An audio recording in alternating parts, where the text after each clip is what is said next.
ప్రణాళికలో భాగంగా మనకు ఎస్సీటీసీఆర్ మెంబర్ చందన మేడం గారు మనకు సనుగుల గ్రామంలో విజిట్ చేయడం జరిగింది. అందులో మనకు గంగిరెద్దుల కాలనీలో మనం కొన్ని ప్రాబ్లమ్స్ ఐడెంటిఫై చేసాం. సో ఈ ప్రాబ్లమ్స్ ఐడెంటిఫై చేసినప్పుడు అక్కడ మనకి కమ్యూనిటీ బిహేవియర్ చేంజ్ కావాలి. అంటే వాళ్ళు బెగ్గింగ్ చేయడానికి ఇంట్రెస్ట్ చూపిస్తున్నారు. ఇంతకుముందు తరం బెగ్గింగ్ చేశారు. సో ఇప్పుడున్నటువంటి తరాన్ని కూడా వాళ్ళు మళ్ళీ అటు సైడ్ పంపిస్తున్నారు.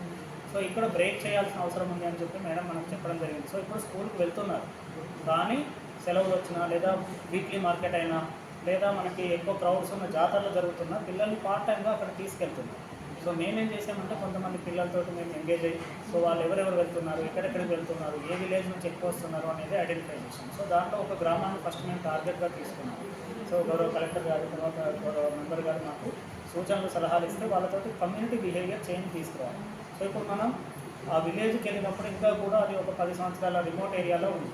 ఎక్కడ ప్రాబ్లం ఉంది అంటే మనం అన్నీ ఇవ్వడానికి రెడీగా ఉన్నా తీసుకునేటువంటి మనస్తత్వం వాళ్ళకి లేదు. అంటే గవర్నమెంట్లో మనకి హాస్టల్స్ ఉన్నాయి. సో తీసుకోవడంలో నిరాసక్తత చూపిస్తుంది. ఎడ్యుకేషన్తో ఏమొస్తుంది అనుకుంటున్నారు. ఇప్పటికీ ఆ కాలనీలో ఒకే ఒక అమ్మాయి 10th పాస్ అయింది. సో మనం ఇప్పుడు ఇవాళ పీజీలు, డిగ్రీలు, పిహెచ్డీలు చేసుకుంటూ వెళ్తున్నాం. బట్ ఇంకా ఆ కాలనీ మొత్తంలో ఎవరు కూడా గ్రాడ్యుయేషన్ రాలేదు, ఇంటర్మీడియట్ రాలేదు. సో దానికోసం ఇప్పుడు మేడం వాళ్ళని మేము సపోర్ట్ తీసుకొని లర్నింగ్ స్పేస్ అనేది అనుకుంటే ఒక ఏరియాని మనం డిసైడ్ చేసి ఈ సమ్మర్ అంతా కూడా పిల్లలకి యాక్టివిటీస్లో ఎంగేజ్ చేయాలని చెప్పేసి నేను చేస్తున్నాను. సో మేడం మనకి సంకల్ప్ ఫౌండేషన్ నుంచి మనకు సపోర్ట్ తీసుకోవడం జరిగింది.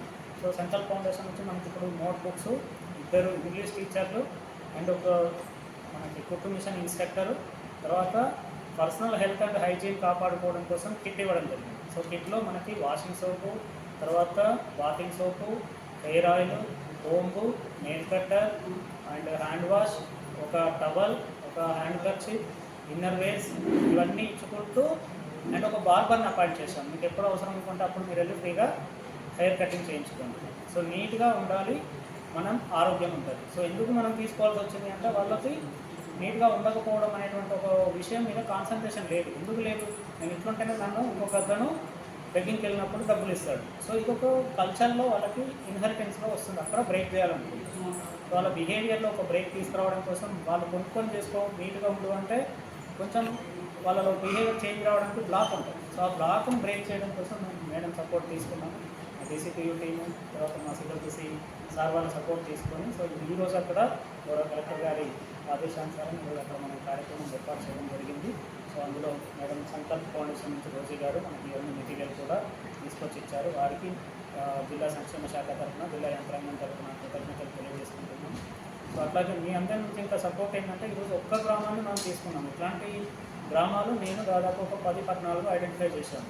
సో ఇంకా మనకు పెద్దమ్మల వాళ్ళు కావచ్చు, దిగజంగాల వాళ్ళు కావచ్చు ఉన్నారు. సో ఊరికి అవతల చిన్న చిన్న డేరాలు తీసుకొని ఈవెన్ ఇప్పటికీ మనకి ఇంకా ఇన్ఫ్రాస్ట్రక్చర్ విషయంలో కలెక్టర్ మేడం మనకి అక్కడ పర్సనల్గా ప్రతి ఒక్కరికి టాయిలెట్ మంజూరు చేయడానికి పర్మిషన్ ఇచ్చారు స్వచ్ఛ భారత్ మిషన్ నుంచి. అట్లాగే ఇంటర్నల్ బోర్డ్స్ ఒకటి మంజూరు చేయడం పెట్టారు ఆల్రెడీ ఎంపీడీఓ గారు చెప్పడం. And beautification of plants, so వాతావరణంలో కూడా మార్పు తీసుకురావాలి. ప్రతి ఇంటికి పూల మొక్కలు, పండ్ల మొక్కల్ని నెక్స్ట్ సీజన్లో ప్రతి ఇంటికి కొన్ని మొక్కల్ని ఇవ్వడం కోసం ప్లాన్ చేశారు. ఒక ఇంటిగ్రేటెడ్ అప్రోచ్లో మేము అక్కడ తీసుకుంటున్నాం.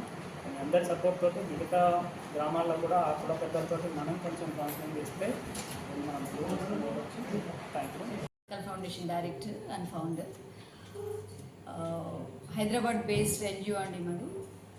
మన చందన గారు మాకు చెప్పిన వెంటనే మేము స్పందించి హైదరాబాద్ నుంచి వీడికి రావడం జరిగింది.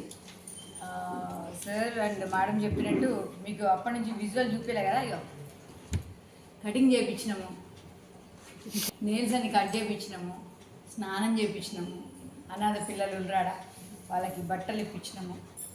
మా సంస్థ నుండి వారికి కావలసిన అన్ని సదుపాయాలు కల్పిస్తామని చెప్పినాము. తల్లిదండ్రులు ఇద్దరు లేని వాళ్ళకి ఈ జిల్లాలో ఎంతమంది ఉన్నా గౌరవ కలెక్టర్ గారితో మాట్లాడిన తర్వాత వారికి కావలసినటువంటి అన్ని సదుపాయాలు కల్పించడానికి మేము సిద్ధంగా ఉన్నాము.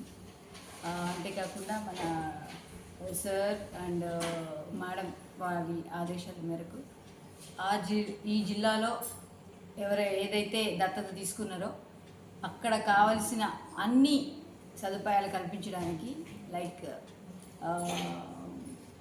Learning centre. ఎందుకంటే చాలామందిని ఈరోజు పొద్దుగాల ఆడ చూసిన అనమాట, చాలా యాక్టివ్ ఉన్నారు పిల్లలు, కానీ కొంతమంది స్కూల్కి పోతలేరు. ఆ స్కూల్కి పోవాలి పిల్లలందరూ ఒక విద్యా హక్కు చట్టం ప్రకారం. దాన్ని ఇంప్లిమెంట్ చేయడానికి మా యొక్క సంస్థ ముందుకెళ్తుంది. సో ఆ సెంటర్ని రన్ చేయడానికి అండ్ నిర్వహించడానికి స్పాన్సర్ చేయడానికి మా సంస్థ సంకల్ప్ ఫౌండేషన్ ముందుకు వచ్చింది. సో ఈ గొప్ప అవకాశాన్ని చంద్ర గారు మాకు కల్పించారు. చిన్నారులకి సేవ చేయడం అనేది గొప్ప అదృష్టంగా భావిస్తున్నాం. Thank you so much.